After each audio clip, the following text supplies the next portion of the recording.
교회 여러분, 한 주간 평안하셨어요? 오늘 성령 강림 후 6째 주일 말씀 나누도록 하겠습니다. 수록한 새 본문 중에서 이사야서 57장 18절과 19절 말씀만 봉독해 드립니다. 나는 그들이 어디로 가는지 눈여겨보았다. 내가 그들의 병을 고쳐주며 위로하고 한껏 격려해 주리라.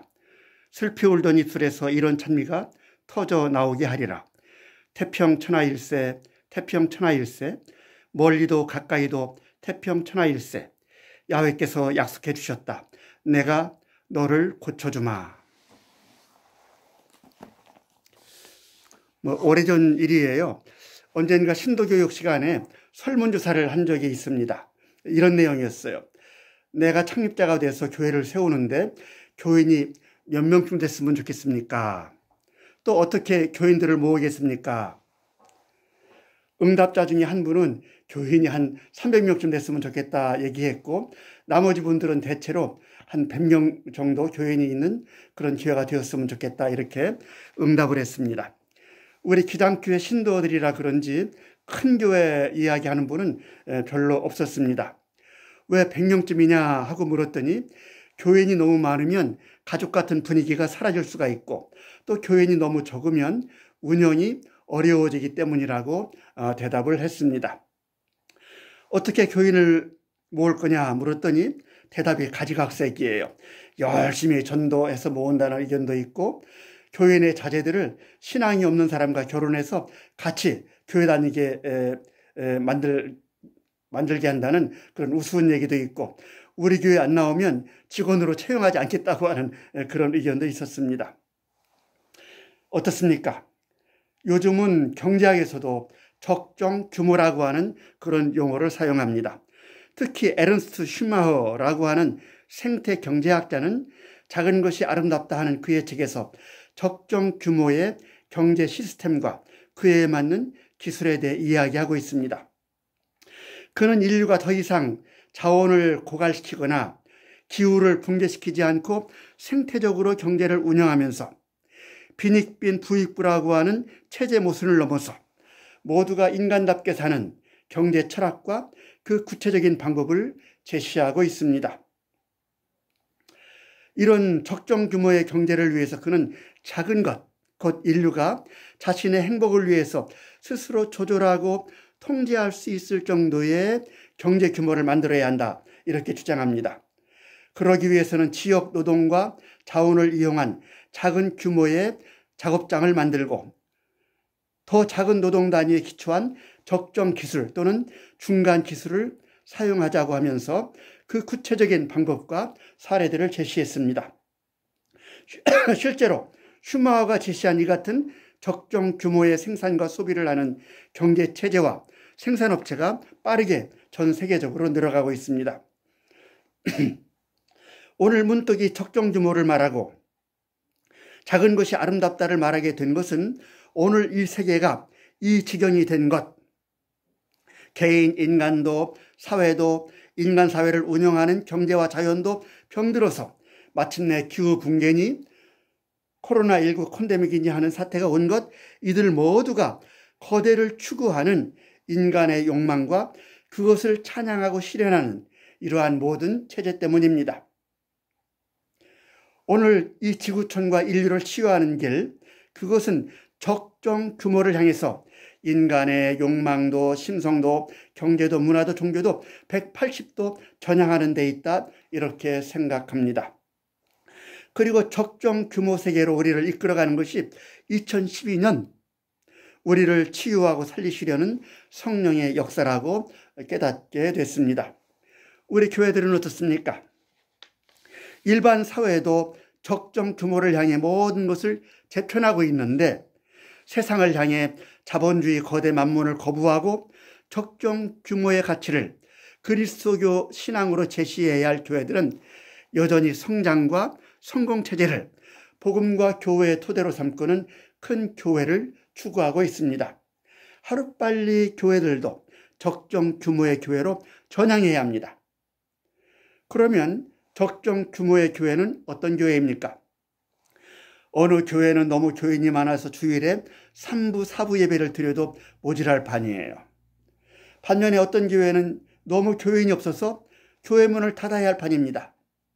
아무튼 어느 공동체든 사업체든 봉사단체든 친목단체든 자신의 개성과 목적과 운영에 맞는 적정 규모라는 게 있어요. 예를 들어서 예수님의 제자 공동체 인원은 12명입니다.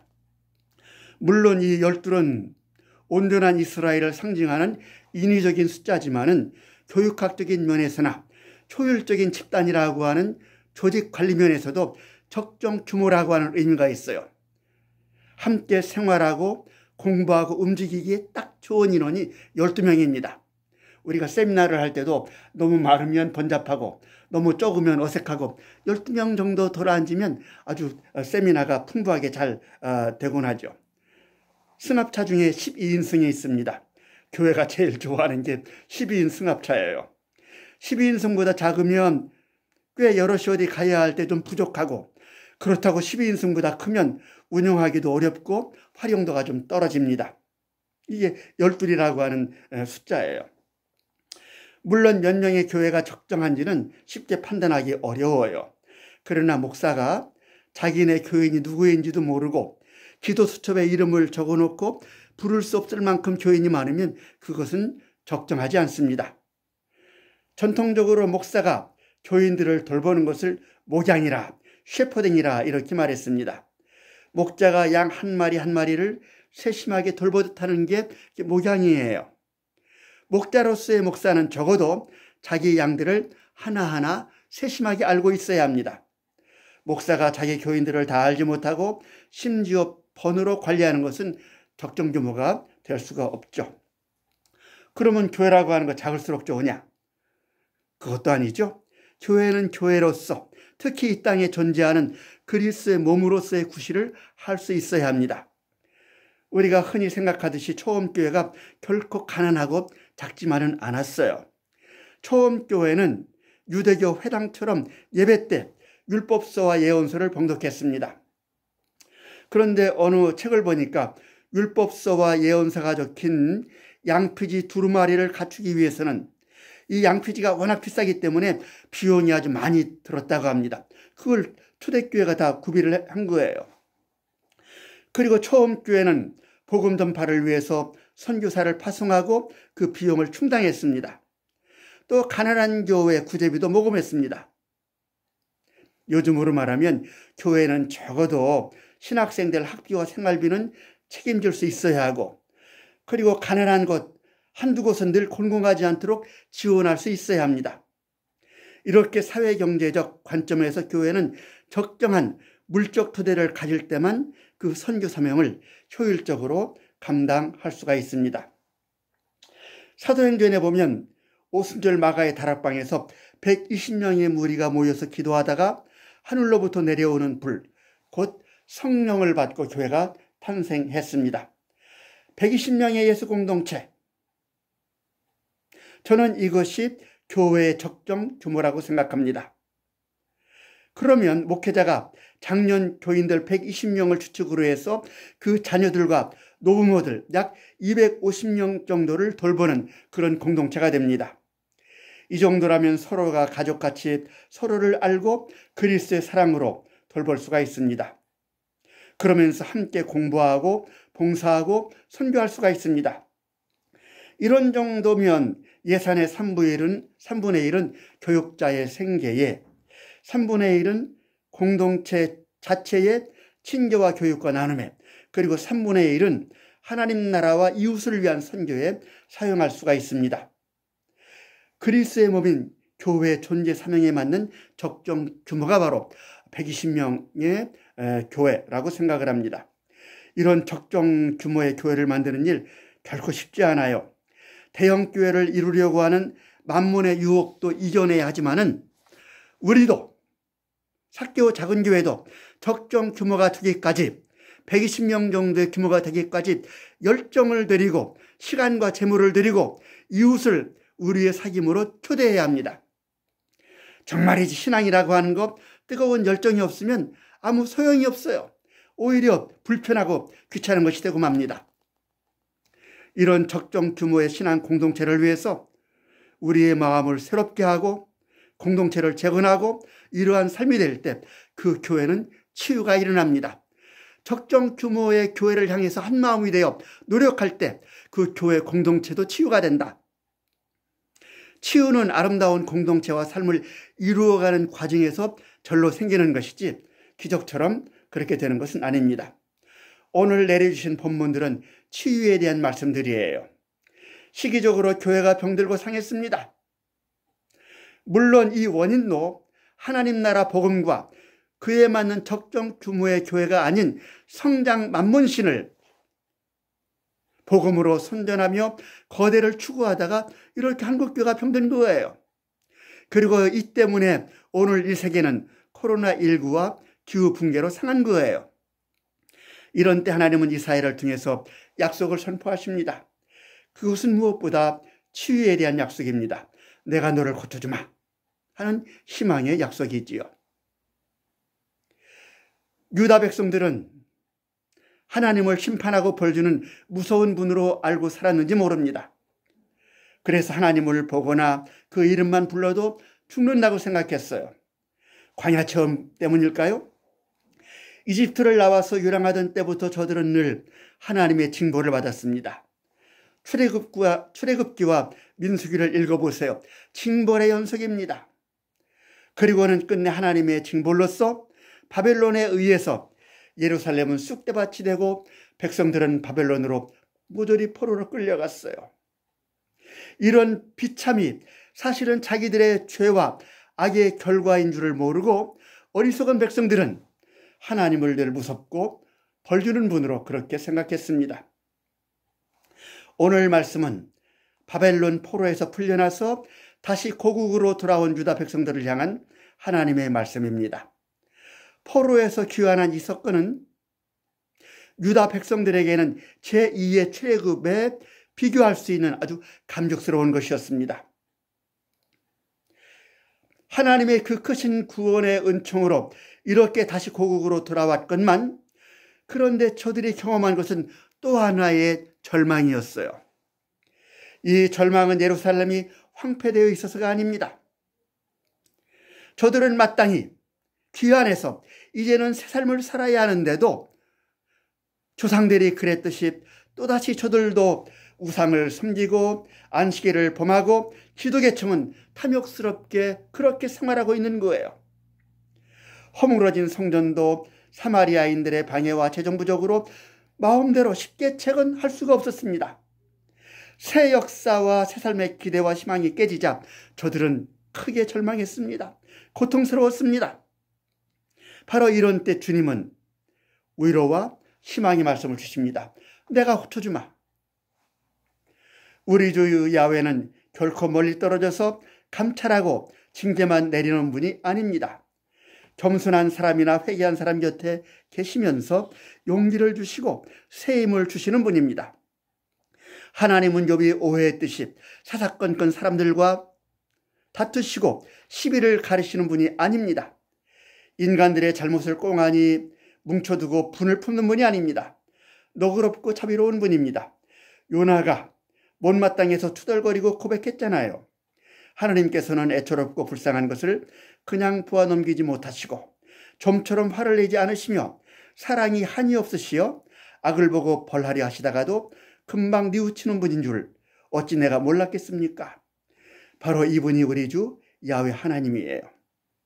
다만 사람들의 탐욕과 악행 때문에 저들이 스스로를 아수라장으로 만들어 신음하기 때문에 화를 내시고 돌이키라고 징벌하시는 것입니다. 비록 자신들 때문에 이러한 사태가 왔지만은 하나님은 그런 그들을 고쳐주시겠다고 하십니다. 이제 내가 말로 평화를 창조한다. 먼 곳에 있는 사람과 가까운 곳에 있는 사람에게 평화, 태평천하가 있어라. 내가 너를 고쳐주마. 이 약속의 진정한 희망인 까닭이 무엇입니까?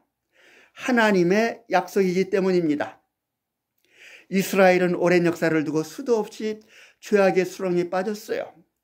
시 106편 43절의 노래예요.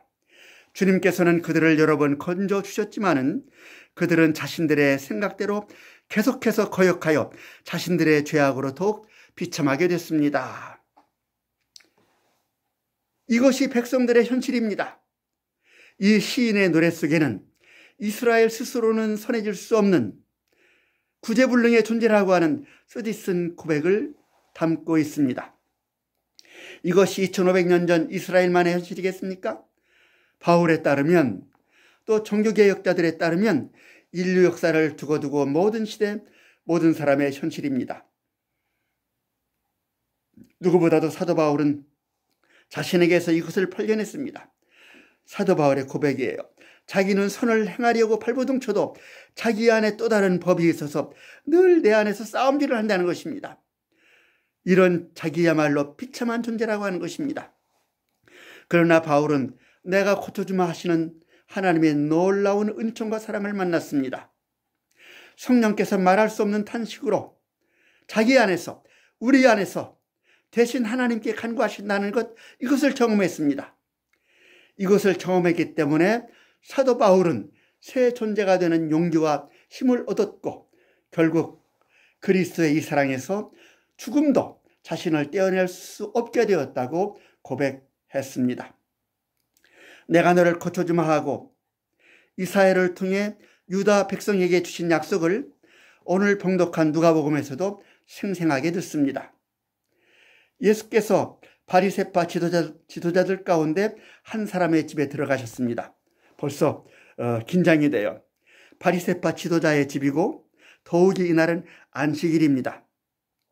율법 조문을 문자 그대로 지키는 사람들의 소굴이에요. 반면에 우리 예수님은 율법의 문자나 조문이 아니라 율법의 정신과 생명을 중요시하는 분입니다. 이 사람들이 예수님을 지켜보고 있었다, 이렇게 되어 있습니다. 분명 꼬투리를 잡으려고 하는 속셈입니다. 그런데 그곳에 수종병자가 한 사람이 있었습니다. 결코 우연이 아니죠. 바리새파 지도자 집에, 그것도 거룩한 안식일에 불구자가 있을 리가 없습니다. 분명 저들은 예수를 책잡으려고 일부러 데려다 놓은 거예요. 아무튼 우리 예수님은 이 대결 상황을 비껴가지 않고 정면 돌파하십니다. 아예 선수를 치십니다. 예수께서 율법 교사들과 바리새파 사람들에게 물으셨어요. 안식일에 병을 고치는 것이 옳으냐, 옳지 않으냐? 이 질문에 저들은 잠잠했습니다. 안식일에는 그 어떤 일도 해서는 안 되는 것이 저들의 안식일 규정입니다. 그러나 병고침이에요. 노동이 아니라 살리는 일입니다. 안식일을 범해서는 안 되지만은 병 고치는 일 자체는 선한 일이에요. 때문에 저들은 예수님의 질문에 쉽게 대답할 수가 없었습니다. 그러자 예수님은 그 병자를 손으로 잡아서 고쳐주시고 그를 돌려보내셨습니다. 그리고 나서 또 그들에게 말씀하셨습니다. 누가 너희 가운데 아들이나 소가 우물에 빠지면 안식일이라도 당장 끌어내지 않겠느냐 하는 말씀입니다. 저들은 이 말씀에도 아무런 대답을 할 수가 없었어요. 대꾸를 할 수가 없었어요. 율법학자들과 쿰난 수도사들의 관례에 따르면 사람인 경우는 안식일날 구덩이에 빠져서 목숨이 위태로울 때 직접 끌어내도록 그렇게 되어 있습니다. 가축인 경우에는 안식일이 끝날 때까지 기다렸다가 꺼내라는 견해도 있고, 직접 끌어낼 수는 없지만은 상자 같은 것을 내려보내서 동물이 스스로 그 상자를 밟고 올라오도록 그렇게 할 수 있다고 하는 견해도 있습니다. 그리고 다른 유대 지역보다는 덜 엄격하게 율법을 지킨 갈릴리 지역에서는 사람이나 가축 모두를 안식일에 끌어올리도록 그렇게 허락하고 있다고 합니다. 아무튼 병자를 고치는 일은 그 당시 바리새인들의 통념으로는 안식일에는 할 수가 없었어요. 그러나 예수님은 병자를 구덩이에 빠져 죽게 된 그러한 존재로 병자를 안식일에 고치는 것을 구덩이에서 꺼내는 것으로 이렇게 설명을 했습니다. 안식일이라도 구덩이에 빠진 사람이나 가축은 끌어올릴 수 있다고 하는 규정이 있기 때문에 저들은 아무런 대답을 할 수가 없었던 거예요. 사실 역사적으로 보면 바리새인들은 우리가 생각하라고 복음서들이 비난했듯이 그렇게 고지식하고 엄격하기만 한 것은 아니었습니다. 사두개인들하고 달리 바리새인들은 굉장히 율법 해석에 융통성이 있고 개혁적인 사람들이었어요. 그래서 예수님의 말귀를 알아듣고 잠잠한 것입니다. 오늘 이 이야기에서 예수님의 날카롭고 깊은 번뜩이는 지혜도 만나보는 것입니다. 그러나 이 이야기는 예수님의 지혜를 알리려는 그런 이야기가 아니죠. 하나님 나라의 복음 선포가 날카롭게 들려옵니다. 너희들에게는 병자를 고쳐서는 안 되는 날이 있을지 모르지만 하나님에게는 그런 날이 없다. 그런 말씀이에요. 하나님은 병들고 상한 생명을 고치시는 일에는 때와 장소를 가리지 않습니다. 안식일이고 월요일이고 가리지 않습니다. 병자를 보는 그 당장에 주님은 치료해 주십니다. 그럼으로써 주님은 그 병자에게 안식일을 회복시켜 주십니다. 진정한 안식일은 병에서 풀려나는 날입니다. 그래서 건강한 몸으로 하나님을 예배하는 날입니다. 때문에 초대교회는 언제나 안식일의 해방과 자유와 기쁨 속에서 살았습니다. 몸과 마음이 병든 사람들이 주님의 치료를 통하여 새 사람이 됐습니다. 새 삶을 사는 공동체가 되었습니다. 교회는 당장에 고쳐주시는 하나님의 치료를 받은 그런 공동체입니다. 이게 정말로 안식일 해방의 공동체예요.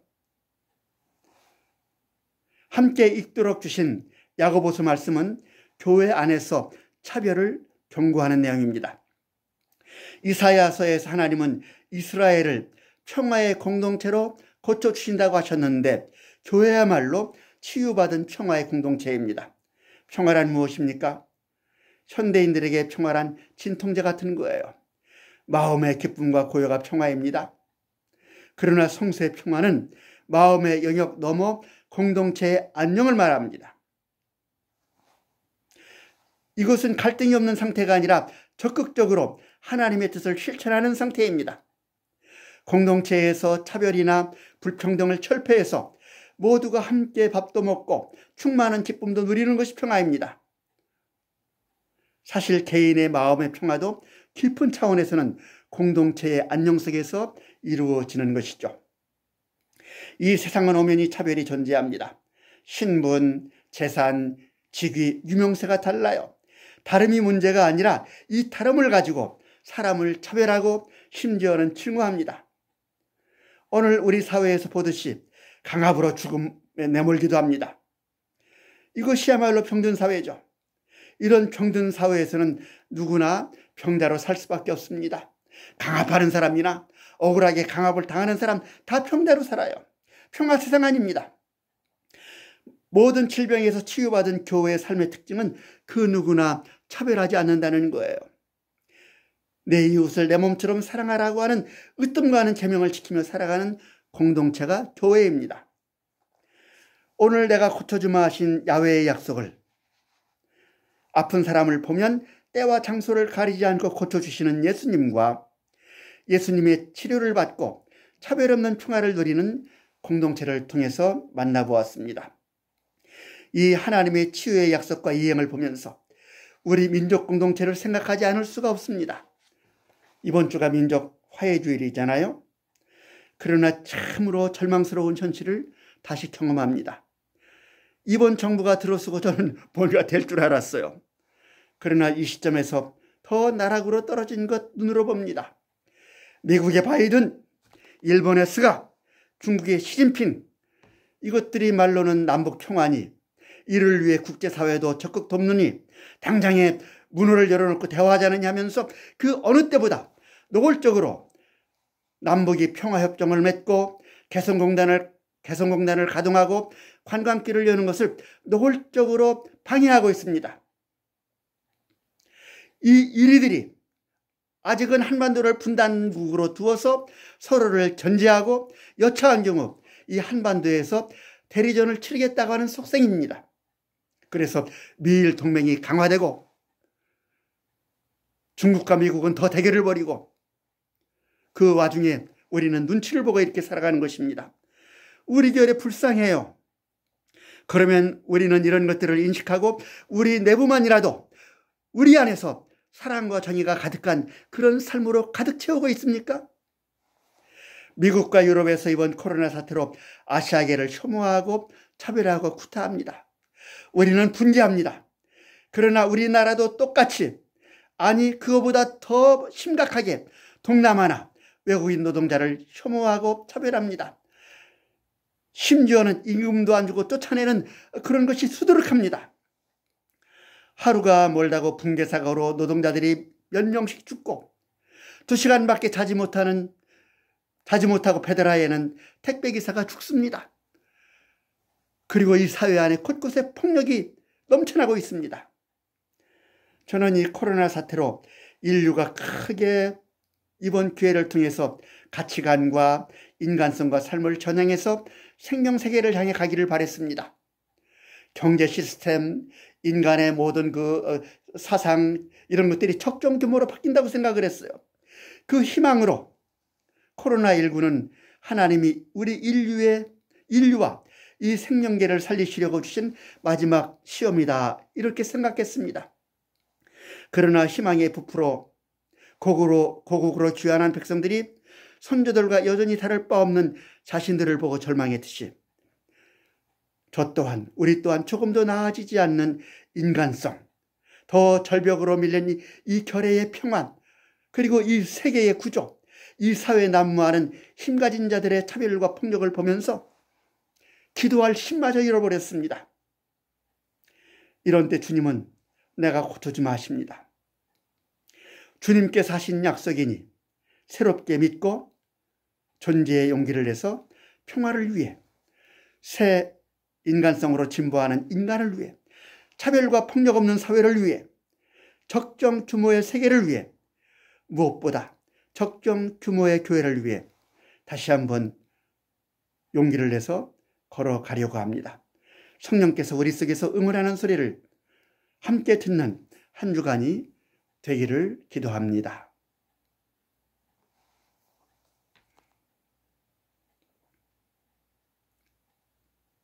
주 하나님,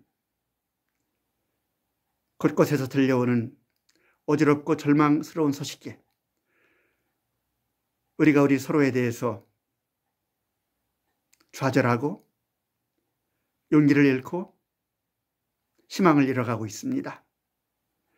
그 어느 때보다 우리의 삶이 새롭게 되어야 할 때 우리는 이전 삶보다 더 나락으로 떨어졌습니다. 이런 때 주님은 우리가 용기를 잃지 않고 새롭게 일어날 수 있도록 내가 고쳐주마, 평화의 공동체로 세워주마 약속하십니다. 하나님의 약속입니다. 인류 역사가 늘 주님을 배반하고 고통 속에 빠졌지만 그럴 때마다 하나님은 노아의 방주를 보내주셨듯이 우리에게 구원을 손길을 뻗쳐주셔서 우리가 멸절하지 않고 이 자리에 오게 하셨습니다. 이 하나님의 약속이기 때문에 고쳐주마 하시는 그 말씀을 믿고 우리는 존재의 용기를 냅니다. 주 하나님, 우리 사개오 작은교회 교우들을 한 사람 한 사람 붙들어 주셔서 자기 자신의 삶에서 내 질병, 내 경제, 내 공동체 고쳐주마 하시는 주님의 약속을 듣고 새롭게 하여 주시옵소서. 그리고 무엇보다 우리 교회가 적정 규모의 교회를 향해서 적정 규모의 교회가 되어서 이 땅에서 아름다운 선교의 사명을 다하도록 그렇게 노력하고 애쓰는 열정적인 공동체가 되도록 인도하여 주시옵소서. 한 주간도 주님의 평화가 내내 우리 교우들과 함께해 주시옵기를 간절히 기도드리옵나이다. 아멘.